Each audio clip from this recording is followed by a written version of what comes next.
Bienvenue dans l'émission Saveurs divines.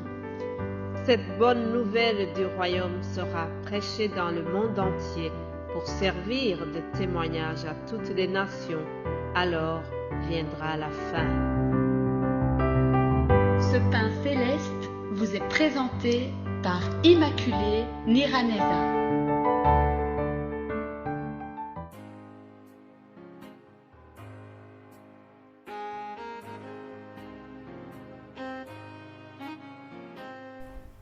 Je vous salue, très chers amis, frères et sœurs qui écoutez cette émission.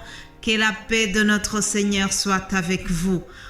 Rendons grâce au Seigneur qui nous fait arriver ce vendredi.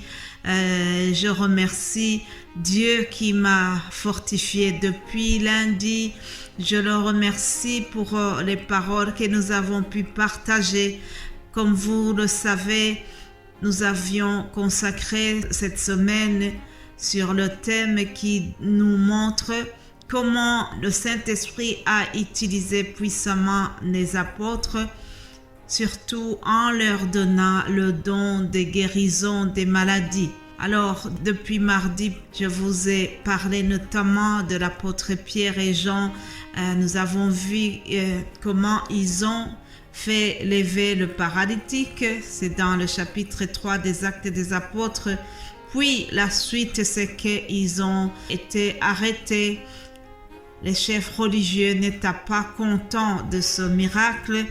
Alors, ils ont menacé Pierre et Jean et ils les ont même mis en prison. C'est ce que nous voyons dans le chapitre 4. Puis, ils ont carrément défendu aux apôtres de continuer à parler, à prêcher au nom de Jésus-Christ.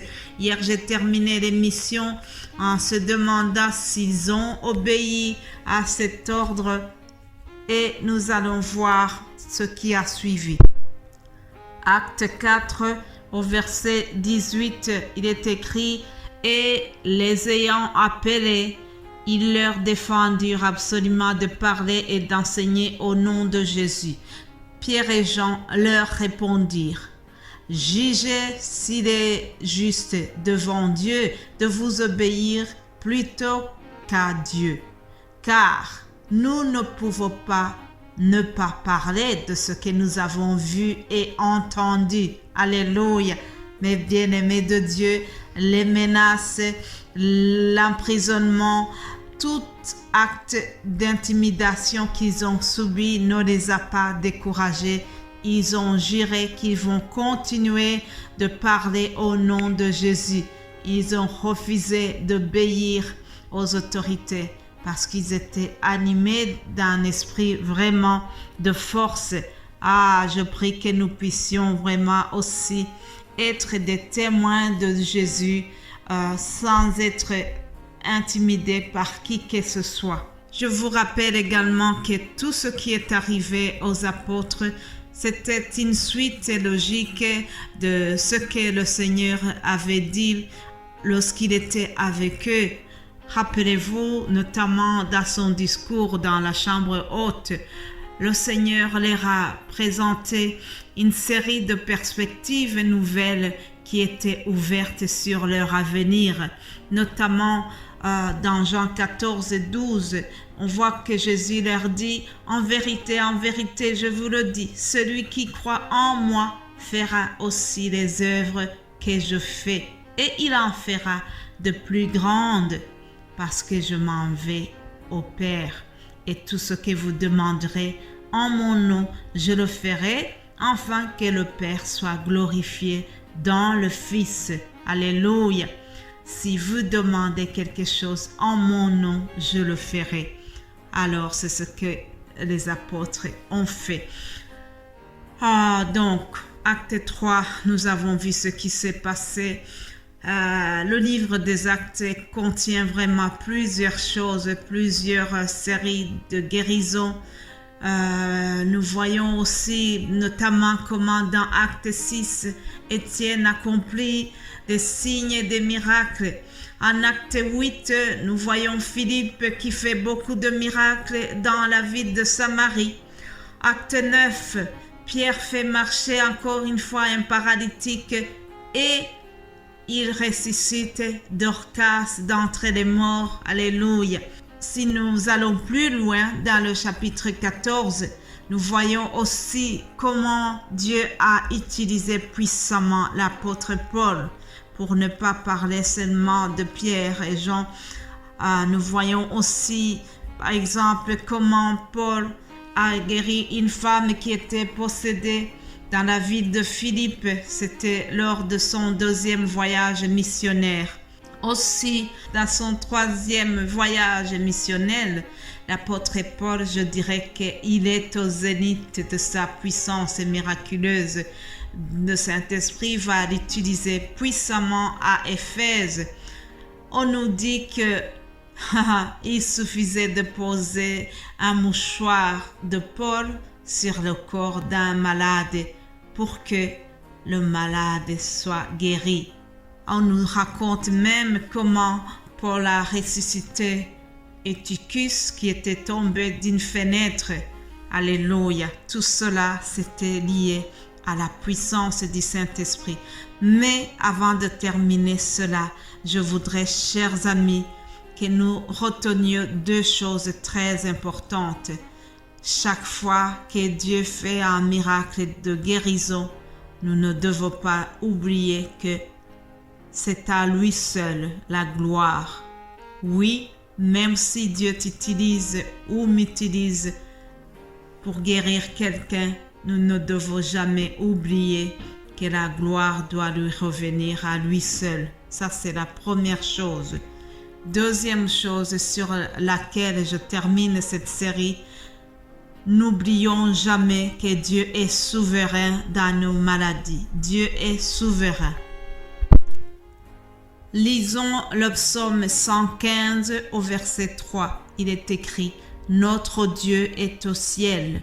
Il fait tout ce qu'il veut. » Retiens cela. Notre Dieu est au ciel. Il fait tout ce qu'il veut. C'est-à-dire, nous ne pouvons pas l'empêcher de faire ce qu'il a décidé.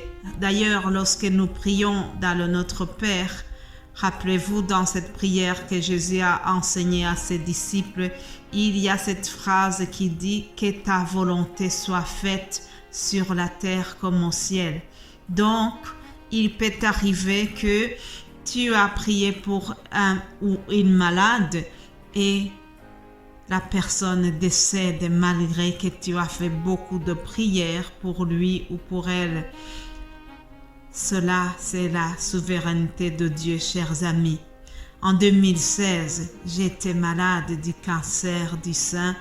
J'ai été guérie de cela alors qu'il y avait de jeunes dames qui sont moins âgées que moi à cette époque, qui étaient moins âgées et qui avaient suivi le même traitement que moi, mais qui sont décédées. Et moi, je suis encore là. Ça s'appelle la souveraineté de Dieu. Ce n'était pas que j'étais meilleure que celle-là. Non.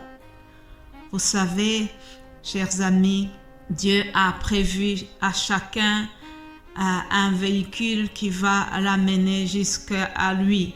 La mort, c'est un véhicule par lequel nous passons pour aller au ciel. Alors, lorsque quelqu'un meurt, si c'est un enfant de Dieu, s'il meurt en étant en Christ, pour nous, parfois, c'est un drame. Nous sommes très tristes, mais pour Dieu, la mort comme celle-là, ce n'est que le début, ce n'est que le commencement d'une vie réelle. Alléluia. C'est le commencement de la vie éternelle. Dieu est souverain, chers amis. Vous savez, Jésus-Christ avait beaucoup d'admiration pour Jean-Baptiste, mais lorsque Jean-Baptiste a été décapité, Jésus était dans cette ville. Jésus n'a pas été défendre Jean-Baptiste, malgré qu'il a fait beaucoup d'éloges sur lui. Il avait même dit que de tous ceux qui sont nés d'une femme, personne n'était comme Jean-Baptiste. Et pourtant, lorsque Jean-Baptiste allait être décapité, Jésus n'est pas allé le défendre. Ça s'appelle la souveraineté de Dieu. parce que c'était ainsi que Dieu avait prévu la fin de Jean-Baptiste. Et Jésus-Christ n'est pas allé nécessairement s'opposer à ce que Dieu avait prévu. Nous avons tous été créés, mais Dieu a un nombre de jours qu'il a décidé pour nous. Alors, s'il décide de nous reprendre, cela ne dit pas qu'il a échoué pour nous guérir. Ce que je voulais souligner, n'oublie pas que dans nos maladies, il y a aussi la souveraineté de Dieu. Quand il décide de reprendre quelqu'un, nous devons nous soumettre à sa volonté. Voilà, je termine cette série en vous souhaitant vraiment de continuer à bien méditer sur tout ce que nous avons partagé. Que Dieu vous bénisse abondamment et nous allons nous retrouver lundi. Je vous souhaite un excellent week-end. Amen.